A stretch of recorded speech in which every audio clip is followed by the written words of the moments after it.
Hi, Tom with Karcher. Let's take a look at the Puzzi 10/1. Puzzi is a German term for extractor, 10 for 10 liters, which is 2.5 gallons of fresh water and recovery, and 1 for 1 motor. The Puzzi 10/1 is fantastic for both upholstery, floor carpeting, stairs, detail work, and comes with both the floor tool and a hand tool for upholstery or other detail areas. We'll look at the maintenance, operation, and I'll also go over the techniques on how to use this for different types of soils and applications. Let's get started with the operation of our Puzzi 10/1. In the freshwater tank, we have a filter, and I want to make sure that filter is clean. If not, let's rinse it out and replace. Very handy with the Puzzi 10/1 is that the front recovery bucket is also perfect for the fresh water. So I've actually just put some fresh water in there and we'll pour it into our freshwater tank. We want to use warm water. We don't want to go over 125 degrees. We could use cold water, but warm's going to be a little more effective for extraction. So we're going to put our recovery bucket back in place and we're going to make sure our lid is sealed, otherwise we won't get a good vacuum suction. All right, you've heard of carpet spots and stains. What's the difference? A stain is a soil that's been on the carpet more than 48 hours, so it's going to be a little harder to get up. This is actually a spot or a spill, and in this case we have some salad dressing on the carpet. So we're going to show you how to use the Puzzi 10/1 to vacuum that up. First off, we're going to use the vacuum, and we're just going to work from the outside in and pull up as much of the debris as we can. We don't want to spread the stain out. Then we're going to turn on the water. We're going to apply a little water on the push and vacuum on the pull, and once again we're going to work from the outside in, and we're going to also work at a 90-degree angle, and we should be able to get rid of this with just plain water. If in fact this was a stain or had been on the carpet for much longer, I would try that process first. Then I would apply some chemical, let it dwell onto the stain for about 10 minutes, and then I would apply the same process again with just water in the machine, and we should be able to get that stain out. If it's still being a little difficult, we can try a third try, but we should be able to get that out most of the time. So let's give it a shot. We're going to start with the vacuum only.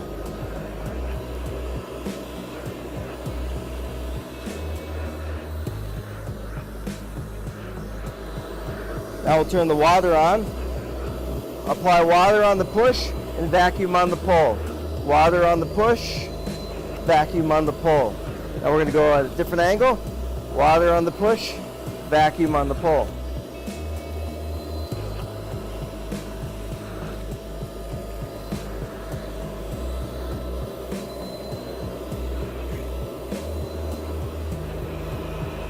Now I'm just vacuuming, trying to get as much of the water out of the carpet as I can. We want to leave the carpet rather dry.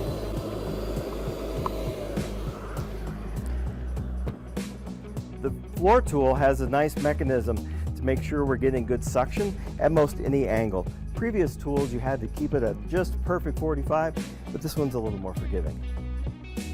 Let's switch over to the upholstery tool. So for this, we're just going to remove the vacuum hose and pull on the water hose. Just push the water hose back in and the vacuum hose. Now for upholstery, less is more. Technique's really important. Now what I would typically do is I would test my spotter on the back or on the bottom of a piece of upholstery and make sure that my chemical does not cause any bleaching or discoloration of the fabric. So we want to apply just a very small amount of chemical. Then we want to give it some dwell time. You know, you don't just put shampoo on your hair and immediately rinse it off. Let that chemical work a little bit. So give it about 5 or 10 minutes of dwell time before we actually do the attack. All right, so now that we've given it some dwell time, I'm going to apply just a little bit of water, just a misting of water. I don't need that much water. If I need more, I can always add, but I don't want to leave my upholstery wet. Then I'm going to turn my vacuum on.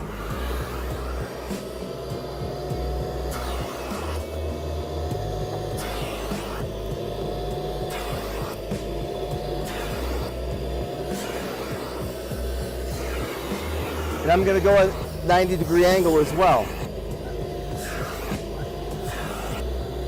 Now when I get to the edge, I can tell that I'm losing some suction here. So if I use my finger here, I can make sure I'm getting the best suction possible right on the edges, or if we had a chair cushion. So then I can do the backs as well.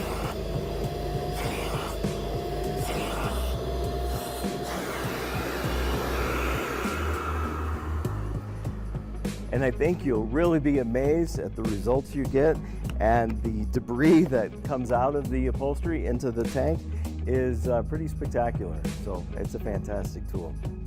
Another really neat thing about the Puzzi 10.1 is it's essentially self-cleaning. We're going to insert the hose right into the fresh water tank, and that's going to flush out the hose and all of the components in here. You know, we may have picked up some pretty interesting things here, and we don't want a science experiment happening inside our hose. So I'm going to go ahead and rinse this out, vacuum it out, and clean all at the same time.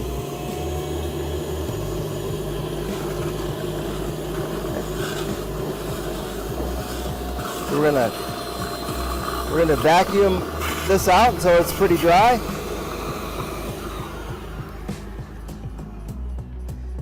Now all of that water has flushed out our hose, gone into our recovery tank.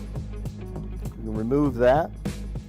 I also like to check our fluff filter here, and if there's any debris on there, I can wipe that off with a towel and clean that off. I'll bring the bucket back clean.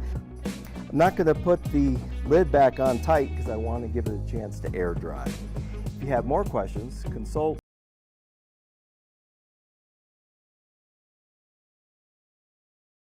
I'll get you more information on the Puzzi 10.1.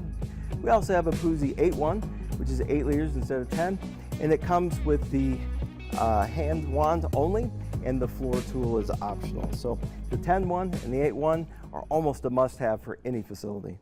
Karcher makes a difference.